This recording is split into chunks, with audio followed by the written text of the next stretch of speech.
今天夜色这么好，不如我给大家讲一个故事怎么样啊？魏老师，你快讲吧，你快讲吧。啊，讲个什么故事呢？不如给大家讲个鬼故事怎么样？好。鬼故事啊，大晚上让不让人睡觉了？听着就行了。啊，这是一个10几年前的故事，那个时候还小。距离这里有10几公里的地方，有个叫做春山镇的地方，有一个学校。那里有一个女生寝室，住着大概有7个女生，一直都相安无事。突然有一阵呢，睡在下铺的女生开始失眠了。这个女生的名字叫做陆平。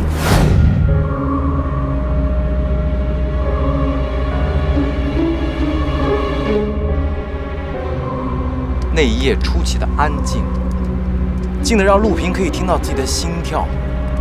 她辗转反侧，怎么都睡不着，于是开始想自己的学习，想自己的家人，还有包括她自己的男朋友。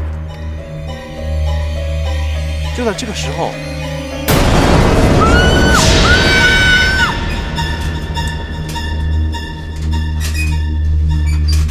怎么了？有鬼？没有啊，你是不是太累了？那天相安无事度过。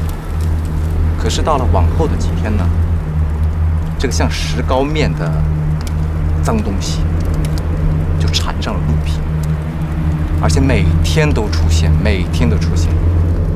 那这样呢，整个寝室的女孩子就睡不好觉，成绩也就自然下滑了。这件事情就惊动了班主任。后来呢，学校就知道了。学校认为陆平的成绩下滑是因为他找出这样的理由，编了一个故事。学校就派他的班主任找了几个男生呢，去守在陆平的寝室门口。当天晚上2、3点左右，果然，陆平又再次惨叫起来。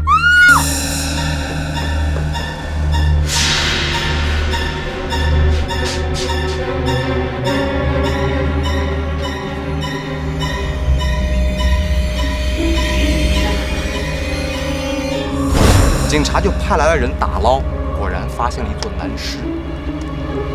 原来，这个学校之前失踪那个男生就是掉在了湖里淹死。也就这种程度啊，不是很可怕吗？哇，那你想不想知道这个男孩子淹死在哪里啊？哪儿？就是这里啊。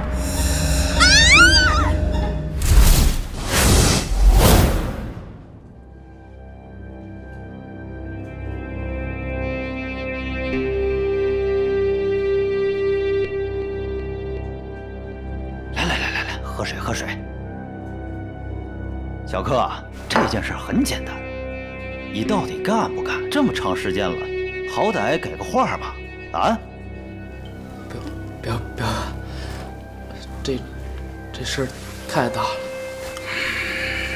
你总得让我考虑考虑吧。小柯啊，副院长，话呢，我已经跟你说得很清楚了。现在的局势和情况，你自己看得也很明白。廖学兵把飞车党交给了小白，可是他们那叶小白就是一滩烂泥，根本扶不上墙。你大哥阿南虽然有能力，但一直得不到赏识啊。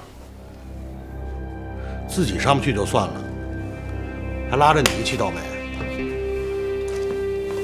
副院长，其实兵哥和白哥对我们都不错，这事儿还得怪我自己。怨你？要怪就要怪廖学兵，要怪就要怪叶小白。要不是他们两个，现在你大哥应该是飞车党的老大。阿南要是当老大，肯定不像廖学兵那么死板。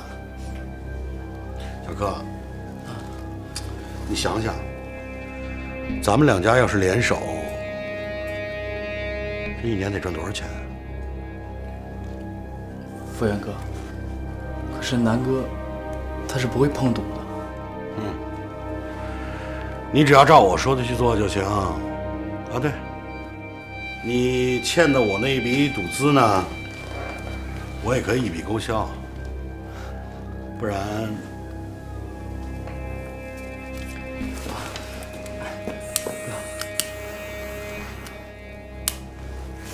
你想让我做什么？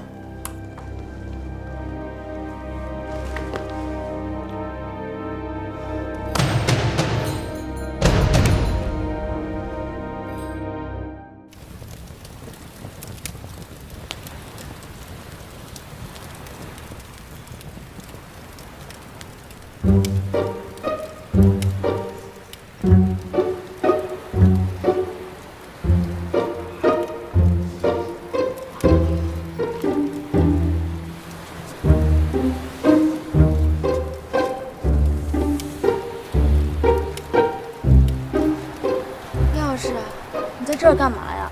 你没带帐篷吗？啊，你看今天天气这么好，我来看看月亮。月亮？哪有月亮啊？哎，魏小丹同学，这么晚了你不睡觉，你出来干什么？我上厕所。啊，尿尿啊？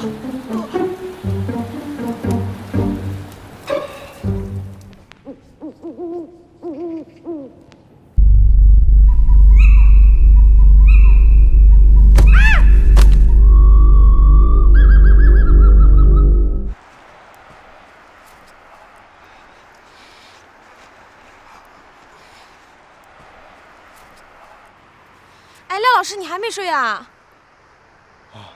安春春同学，你不睡觉你要干什么去啊？魏小丹出去上厕所了，一直都没回来，我得去找找他。一直都没回来啊？啊，怎么了？啊，钟柏，你在这里看好大家，别让大家走散。安春春同学，把电筒给我，我去找魏小丹。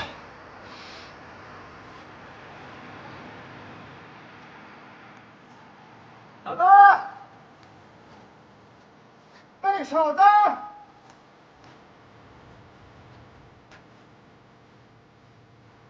魏小丹，你在哪儿啊？魏小丹，梁老师啊，在哪儿啊？梁老师，我在这儿。梁老师，怎么回事啊？我上厕所不小心甩手了。啊，你别着急，你别哭，我带你回去。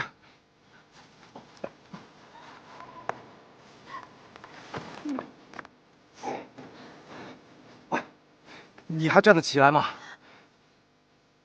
哎，算了，我背你吧。松了。这边。松了。这什么情况？等老师回来咱们啊。手电有吗？我没有。叶一虎，你干嘛去？你们好好待着吧。廖老师，我之前不是故意要整你，我只是想引起你的注意。哦，没事没事没事。廖老师，谢谢你。啊，喂，你要真想谢我，你回头减减肥啊，你太重了。回来了，回来了，小丹。来，帮忙。哎呀，小丹，你跑哪儿去了？你这怎么了？真的。没事吧，老师？啊，没事，那个没有你们事了，你们散会吧。看。